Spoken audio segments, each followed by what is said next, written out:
Hello and welcome to this video in which I'm going to explain all about the tenant buyer strategy. Now I'm going to look at this from two perspectives. First of all, from you selling a property to a tenant buyer, which is a great way for you as an experienced investor to get rid of property that you don't want at full market price. And also I'm going to talk about you becoming a tenant buyer, which is a great way for you to get your foot on the property ladder. So my name is Simon Zutshi. I'm the founder of the Property Investors Network. We have 50 network meetings all over the country every single month, currently virtual meetings. I've been investing in property since 1995. I'm the author of Property Magic, the Amazon #1 property bestseller. And this is a strategy that I've been using since about 2006. It's a very powerful strategy you can use, but it's massively misunderstood. Now, a tenant buyer is linked to purchase lease options, and that's another strategy that many people have heard about, but they don't actually understand correctly. So I'm going to set the record straight and I explain how you can do a tenant buyer strategy correctly so that everybody wins in the equation. So first of all, let's look at it from the point of view of a landlord, someone who has a property that they no longer require. So as I said, I've been investing in property since 1995. And over that time, those 25 years, I've bought a few properties, which at the time seemed like a really good idea. But if I had my time again, I probably wouldn't buy those properties knowing what I know now. And I'm sure if you are a landlord, and you've got a number of properties, you may well have one or two properties in your portfolio which you don't particularly want. So what can you do? Well, you could put them on the market and you can sell them. Depending what's happening in the market, that may or may not be easy to do. Normally, when you sell a property, if it's worth £200,000, let's say, as a landlord selling it, you probably won't achieve the full market price. However, using a tenant buyer strategy, you can sell that property for the full market price. And here's how you do it. So we find someone who would love to get their foot on the property ladder, but they don't quite know how to do that. Maybe they don't have enough of a deposit yet, which is one big block to people getting on the ladder. Or maybe they can't get a mortgage right now, but they will be able to in the future. And what we can do, we can give these people the opportunity to come into your property and effectively rent it from you for a number of years, but then they have the right to eventually buy that property at a price that you agree today. Now, obviously, over time, we expect property prices to go up. Right now, as I film this video in 2021, I expect property prices are going to come down in 2021. But with a long enough period, a 5-7 year period, that'll be plenty of time for prices to maybe go down, to recover and come back up again. So let's say you've got a property that's worth £200,000 right now. If you're trying to sell that property, it's unlikely you'll get the full market price. But you go and find a tenant buyer and you give them the opportunity. You enter into a legally binding contract, giving them the right to buy that property for the agreed price of £200,000. Now, you agree the price now, and yet they get to buy any time within that option period. Let's say it's 5 years' time. So in 5 years' time, that property might well be worth more than it is now. It might be worth £230,000, £240,000. And you will only get the £200,000 that you agreed. However, it's probably more than you would get if you actually tried to sell the property right now. Because you might think, well, why on earth would I allow someone to get that capital growth? I want to get that. Well, the whole point here is we want to make it an ethical win-win for everybody involved. It's got to be good for you. It's got to be good for the tenant buyer as well. So we put the tenant buyer into the property and they're different from a normal tenant. A normal tenant, they pay you rent each month, but if something goes wrong with the property, if a handle falls off the door or the boiler breaks, they will expect you to fix it as a landlord. But a tenant buyer, they move into the property and they get used to being a home owner. You agree with them that they need to look after the property. They need to do all the maintenance jobs as they would if they actually bought the property. This gets them ready for home ownership. What that means is you don't need to have a letting agent looking after the property, and you don't need to do it yourself, and you don't have the cost of ongoing maintenance. So although you still own this property, it stays in your name, and if there's a mortgage, the mortgage is still in your name.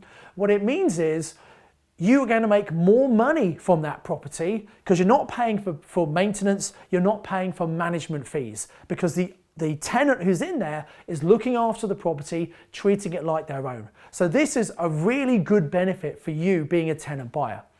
The other thing is, normally if you sold that property, and let's say you sold the property, there might be a mortgage you pay off, let's say there's an equity, and you might use the equity on another property, or you might pay down some debt, whatever. But actually, if you don't need the money right now, you'd probably just put it into the bank. Now, we know that money in the bank is not going to give you a very good return. But if you're still renting the property out instead of selling it, you're not only covering your mortgage, but you're still making some profit from that property. Now, let's say you're making, let's make the numbers up, I don't know, £500 a month profit from that property. You're going to make £6,000 a year. If you've got another 5 years of that, 6 times 5 is 30,000. So as well as selling the property for £200,000, you're actually getting an extra rental income, that extra 30,000. So you're actually getting 230 from that property, which is a lot more than if you sold it right now and just put the money in the bank. So this is why this can work really well for you as the owner of the property to do a tenant buyer. We are helping this person get their foot on the ladder. Now, it's very important when you select someone to be a tenant buyer that you get them to put down some getting started money. Ideally, £3,000 or £5,000 as a bit of a commitment for them to look after the property. Remember, they're not like a normal tenant. They're going to maintain the property for you. We want to get some commitment to make sure that they want to buy the property from you, because ultimately this is a property you don't want, you want to sell it on to them. Now, here's the thing about a purchase lease agreement, which is what you are doing with this person. You're giving them the right to buy within the time period if they want to buy.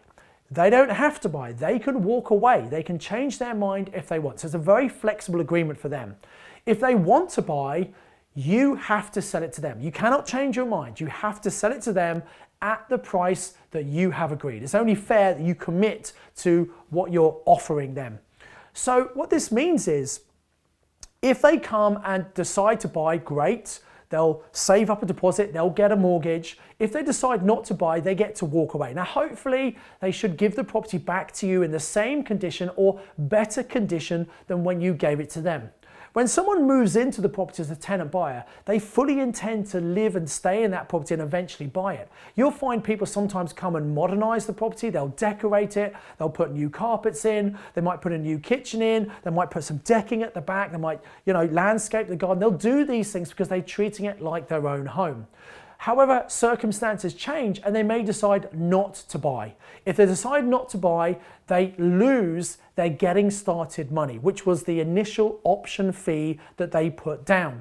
Now, that's your money, and you can use that just in case the property is not in such great condition. You can get the property fixed up and you could find another tenant buyer.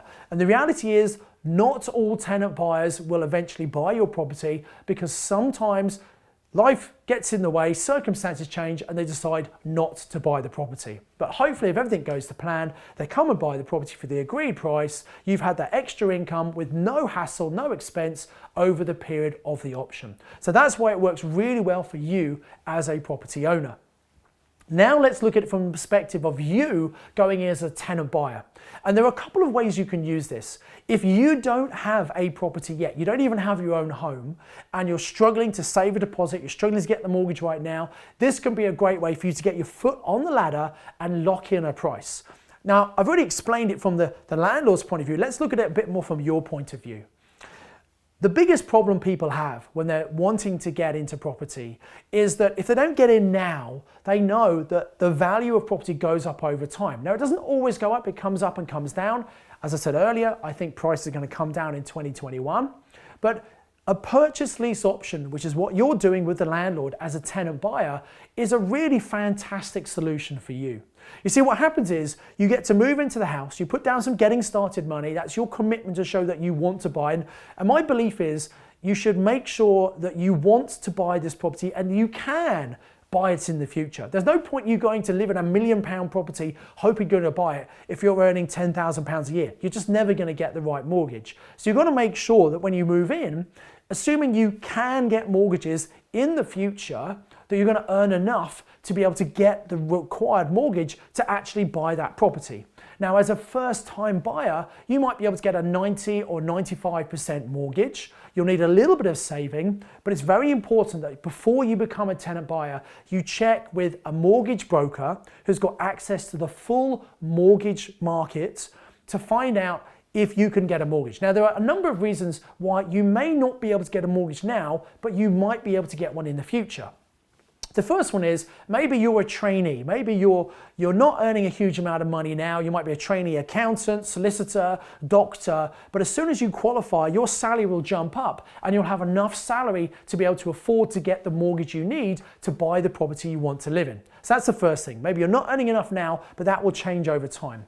Maybe you're already a very high earner. Maybe you are, I don't know, a foreign doctor, you've come to the UK, you've got a really high salary, but because you haven't lived in the UK long enough, you can't get a residential mortgage right now. Now, with enough time, that problem will be solved and you will be able to buy a property, and you should absolutely be considering that for the future. Or maybe you can't get a mortgage right now because maybe there's a blip on your credit file. Maybe you've missed a payment for something and you can't get a mortgage right now. But with enough time, that will drop off your credit file, your credit score will improve, and you will be able to get a mortgage. So as long as you can get a mortgage in the future, it doesn't matter if you can't get enough of a mortgage now, it's important you can get one for the amount you're going to need to buy this property in the future. Otherwise, there's not much point you being a tenant buyer because you're not going to be able to exercise the option and the right to buy this property.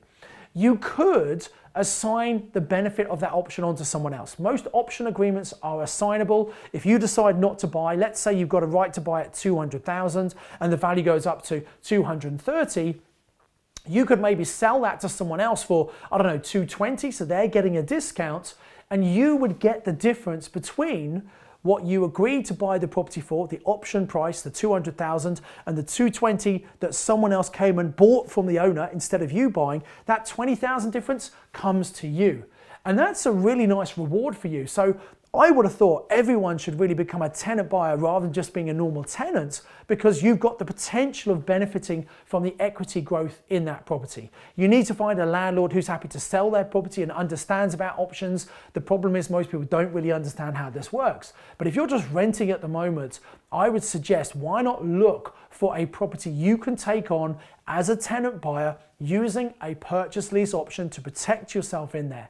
Obviously, you need to pay the monthly income, the rent each month to the landlord. You need to look after the property, but you can come and add value to a property, put a new kitchen or whatever, and you're going to get the uplift value, either to buy yourself or you can assign it on to sell to someone else. So you do need to make sure you do these things correctly. Now, I've got some online training all about purchase lease options. I've got some free training, and there's a link below. I'd encourage you, if this has been interest to you, either as a landlord who wants to get rid of some properties or as a potential tenant buyer, click on the link below, come and join this training and find out how you can use purchase lease options to become a tenant buyer or to sell property to tenant buyers. We've got some more videos lined up here for you, which I think are going to be really useful for you as well. Click on the link below to come and join the live training. Now, if you enjoyed this video, please do like the video. Also, why not subscribe to my channel if you haven't already done so? I produce several new videos every single week. If you're not subscribed,